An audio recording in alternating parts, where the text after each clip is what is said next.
오늘 우리가 함께 나누실 말씀은 출애굽기 2장 11절에서 15절의 말씀입니다.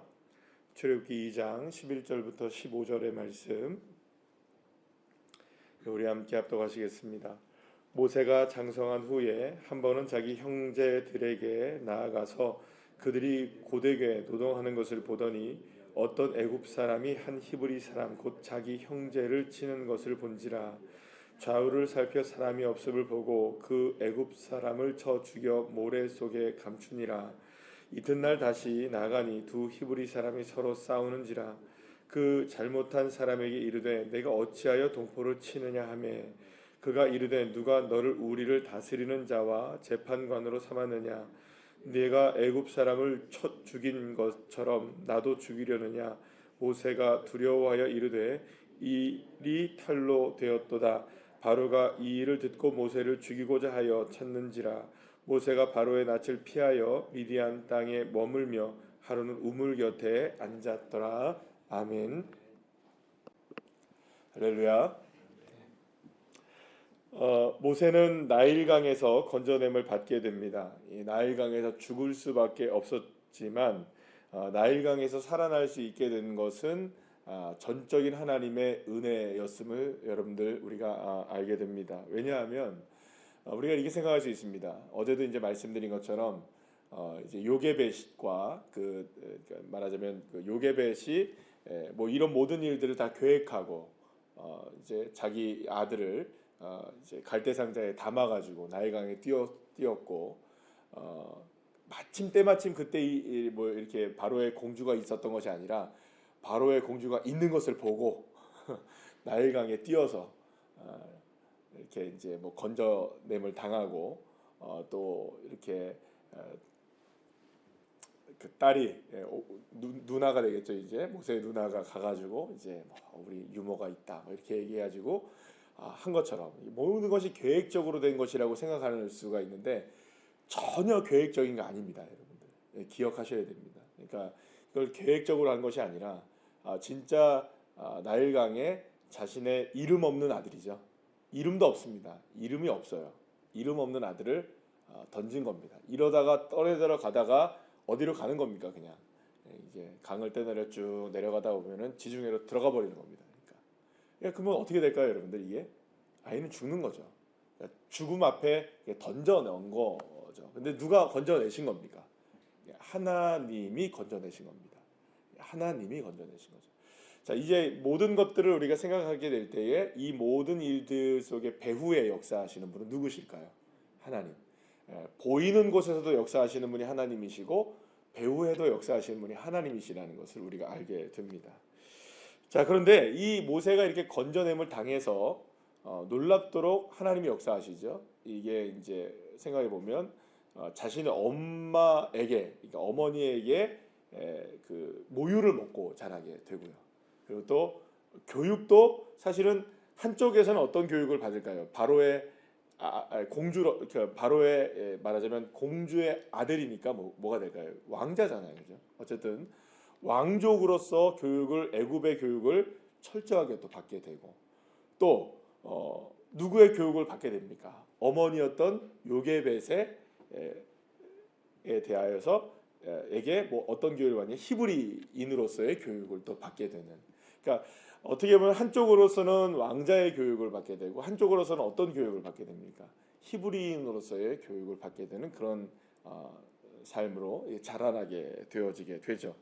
자, 그래서 이제 이렇게 장성을 하게 됩니다. 성경은 어떤 과정을 거쳐서 모세가 자라나게 됐다는 것은 이야기하지 않습니다. 그러나 우리가 이제 그런 것으로 유추를 해볼 수가 있는 거겠죠. 자, 그런데 어떻든 간에 이제 그 자라나게 됐는데 오늘 이제 사건 하나가 나오게 됩니다. 이제 모세가 살인자가 되어지는 사건이 나오게 되는데 이 과정을 우리가 잘 살펴보게 되면 이런 얘기가 나옵니다. 14절 말씀을 보게 되면 어떤 얘기가 나오냐? 누가 너를 우리를 다스리는 자와 재판관으로 삼았느냐? 이런 얘기가 나와요. 이게 어떤 의미를 갖고 있느냐면 이런 의미입니다. 한 그 히브리인이 그 애굽 사람에게 굉장히 그 고통을 당하는 모습을 본 겁니다. 그래서 누구를 쳐 죽입니까?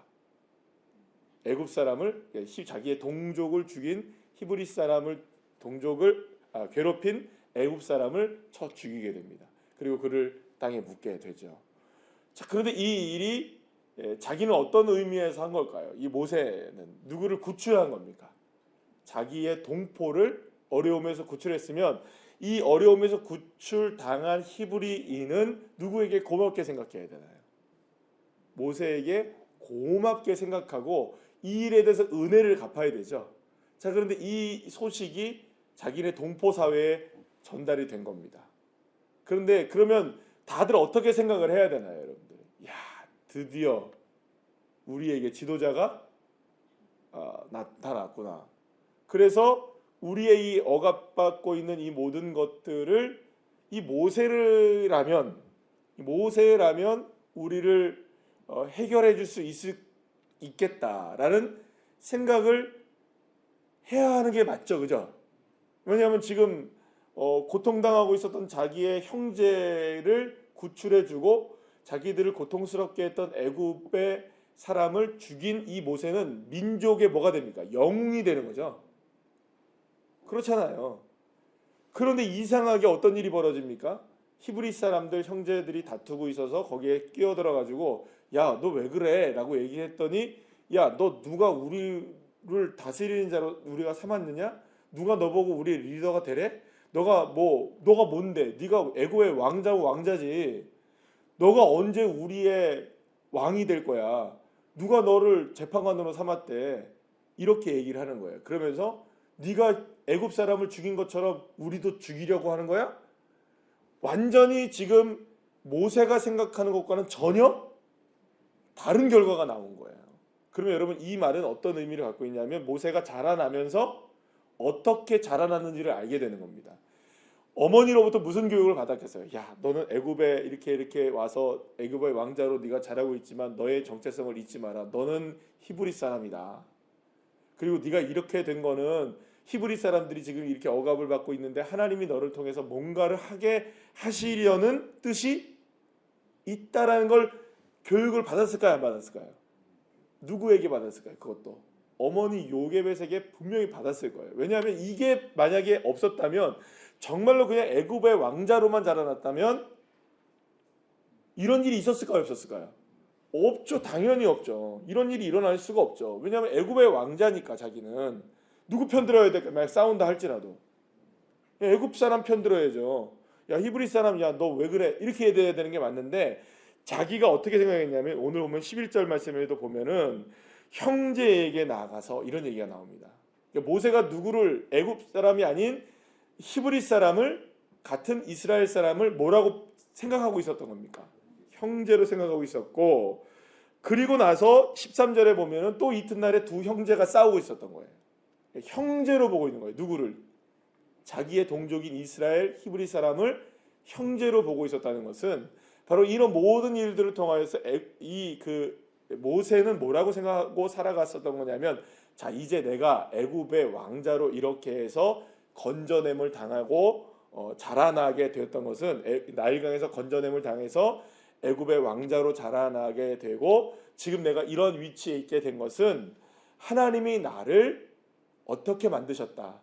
애굽에서 이 고통당하고 있는 이스라엘 민족의 사람들을 이제 구출해내고 이들의 뭔가 지도자가 되어서 이들을 건져낼 사람이 바로 나구나라는 생각을 누가 했을까요? 애굽의 왕자로 자라고 있었던 모세가 자연스럽게 할 수 있었던 겁니다. 그러니까 이런 일들에 끼어들어서 이야기가 나오고 14절에서 네가 우리의 다스리는 자가냐? 네가 우리의 재판관이냐? 이런 얘기를 듣게 된 거죠. 자, 그러면 여러분 우리 한번 생각해 보시면 이후에는 정말 이렇게 됩니까? 안 됩니까? 된 거예요. 그러니까 사실은 모세가 호렙산에서 이제 조금 있으면 호렙산 나오죠, 그죠? 호렙산에서 하나님을 만나서 이런 얘기를 듣게 되었을 때 그러니까 순종도 하면서도 거부하려고 했던 이유가 어디 있는지를 우리가 알게 되는 거예요. 이미 어렸을 때부터 그런 교육을 받고 그렇게 자라서 자기가 원하게 됐을 때는 되지 않았다가 이제 와서 하나님이 나를 이 나이 많고 80세가 된 나를 이제 부른다고 선뜻 여러분들 모세가 순종하기가 어려웠던 거죠. 그러니까 이런 마음을 품었을 때는 안 됐는데 이젠 다 내려놓고 했을 때 이제 와서 하나님이 하신다? 이게 이해가 안 됐던 거죠. 자, 그러면 여기서 우리가 한번 생각해 봐야 되는 게 있습니다. 모세는 이름이 어떤 뜻이었다고요? 건져냄을 당한 자, 받은 자입니다. 그러니까 건져냄을 당한 자로서 이제 자기가 건져내야 할 사명이 있다는 걸 알았어요. 그래서 이제 자기 스스로가 그 자리에 올랐던 것도 알고 있었어요.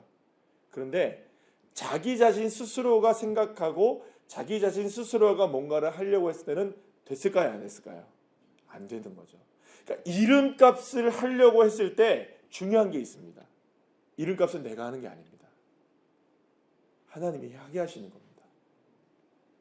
네. 그럼 전적으로 우리의 삶 속에서 이름값 하게 하시는 분은 누구이실까요? 하나님이십니다. 내가 아무리 발버둥 쳐도 내 이름값 할 수가 없는 거죠. 내게 능력 주시는 자 안에서만 가능한 것이죠. 그게 누구이십니까? 주님밖에 없으신 거죠.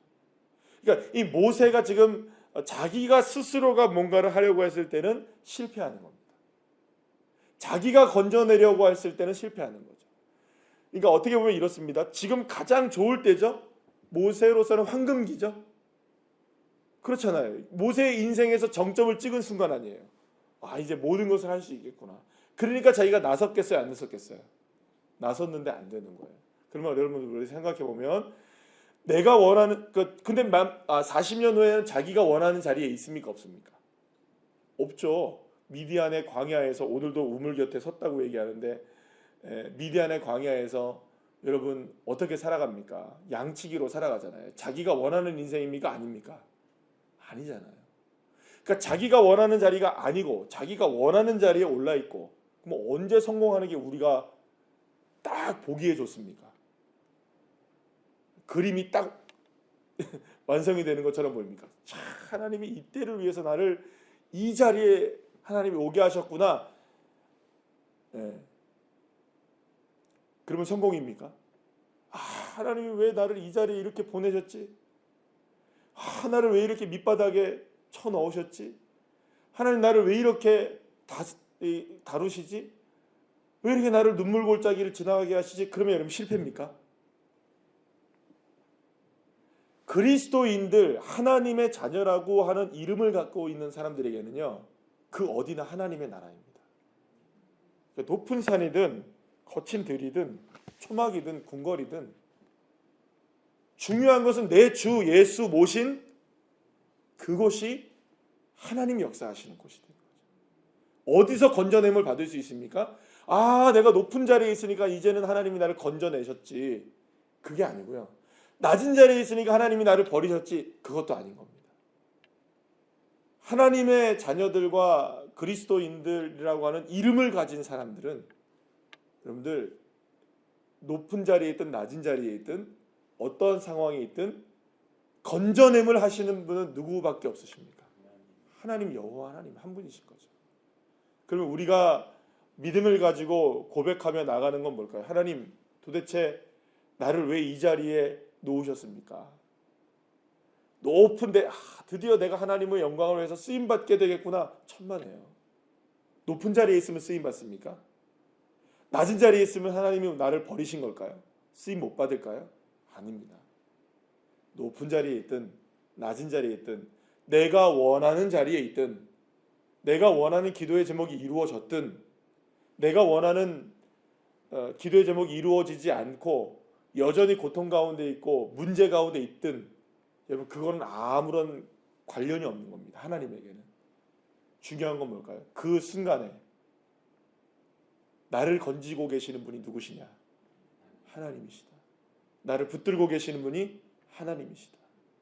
그럼 여러분 오늘도 하루를 시작합니다. 우리가 오늘은 어떤 날이 되기를 원하십니까? 누구나 다 오늘 승리하는 날이 되기를 원합니다. 오늘 아침에 이제 교회 올라오면서 우리 장로님 같이 올라왔어요. 우리 집사님 같이. 장로님이 뭐라고 딱 얘기하시냐면 이야 날씨가 이렇게 시원해진 거예요. 인간이 얼마나 노력을 한들 여러분들 하루아침에 이게 될까요? 하루아침에 되냐고요, 이게. 온통 여러분들 이 밖에 지금 나가면 온통 다 밖에 에어컨 틀어놓은 거죠? 아니, 바깥에. 여기는 지금 에어컨이 틀어져 있지만 그만큼 시원하죠, 밖에?